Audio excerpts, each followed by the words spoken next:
मुख्यमंत्री महोदय और सरकार के सामने अपनी मांगें मई महीने में भी रखी थी। उसके बाद जो है मई महीने के एंड में जो हमारा एनपीए कट कर दिया गया था, इस संदर्भ में हमारी माननीय मुख्यमंत्री महोदय से 3 जून को वार्ता हुई थी, जिसमें उन्होंने हमें आश्वासन दिया था कि इसे पुनः लागू कर दिया जाएगा। लेकिन उनके आदेशों को धरातल पर लागू नहीं किया गया और जो हमारे विशेषज्ञ चिकित्सक जिन्हें अनुबंध पे रखा गया, तो उनकी सैलरी से एनपीए को हटा दिया गया।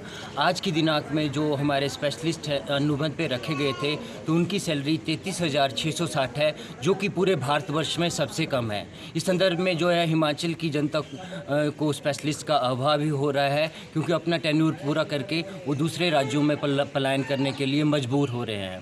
उसके बाद जो हमारी मांगे थी, जो हमारी प्रमोशंस के पोस्ट जो हैं वो बहुत ही कम है।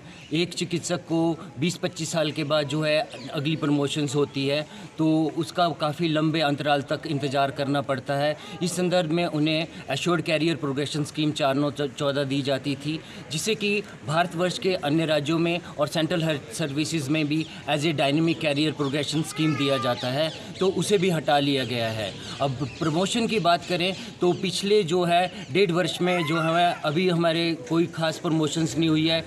पिछले 1 साल से कोई भी खंड चिकित्सा अधिकारी बीएमओ जो है प्रमोट नहीं किया गया है।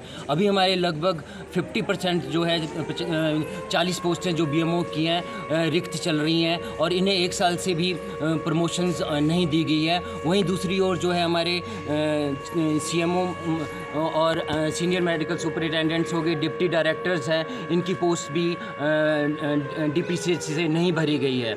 इस संदर्भ में जो हमारे कुछ सीएमओज हैं उनको एक्सटेंशन दे दी गई है। इससे जो जिनको रेगुलर प्रमोशन सीनियोरिटी और एलिजिबिलिटी से मिलनी थी, उन्हें दरकिनार कर दिया गया है।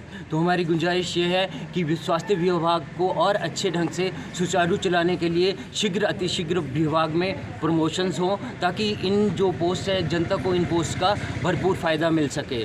उसके बाद स्वास्थ्य विभाग में विभिन्न अलग विभागों से कई नियुक्तियां कर दी गई हैं। उसमें कि जो project director of AIDS control society है, उसका चार्ज भी हमारे डायरेक्टर साहब से छीन लिया गया है। माननीय मुख्यमंत्री महोदय ने 3 जून को हमें कहा था कि इसे वापस कर दिया जाएगा, पर उनके ये आदेश भी धरातल पर लागू नहीं किए गए हैं।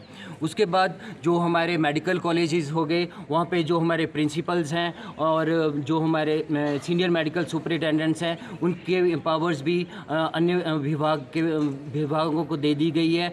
क्योंकि इतने अंतराल जो है अपनी प्रमोशन का इंतज़ार करने के बाद, यदि आपके पास अपने अधीनस्थ जो कर्मचारी हैं उनको छुट्टी देने का भी हक नहीं है, तो इन प्रमोशंस का भी क्या फ़ायदा। तो एक तरफ आप प्रमोशन नहीं दे रहे हो, दूसरी तरफ उसके एडवांटेज में कुछ और चीज़ें नहीं दे रहे हो, तो इससे भी हमारे जितने भी चिकित्सकगण हैं उनमें भारी रोष है। तो हम सरकार से यही आशा करते हैं कि जो नया कुछ अगर हमें नहीं दिया है, जो हमारा पहले से छीना गया है, उसे यथावत हमारे चिकित्सकों को लौटाया जाए, ताकि उनका मनोबल बढ़े।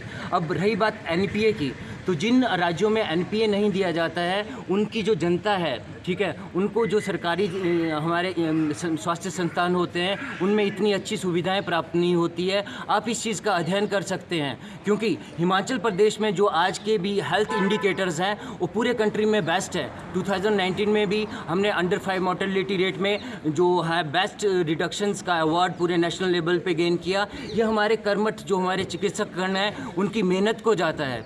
उसके बाद हिमाचल में जो है सैकड़ों हमारे चिकित्सकों के पद जो हैं रिक्त चल रहे हैं, उनको भरने के लिए 1 साल से जो हमारे प्रशिक्षु एमबीबीएस हैं उनको रोज़गार नहीं दिया गया है और इन पदों को नहीं भरा गया है। इससे जो सेवाएं उनकी मिलनी थी जनता को, उससे जनता को वंचित रखा गया है। क्योंकि डेपुटेशन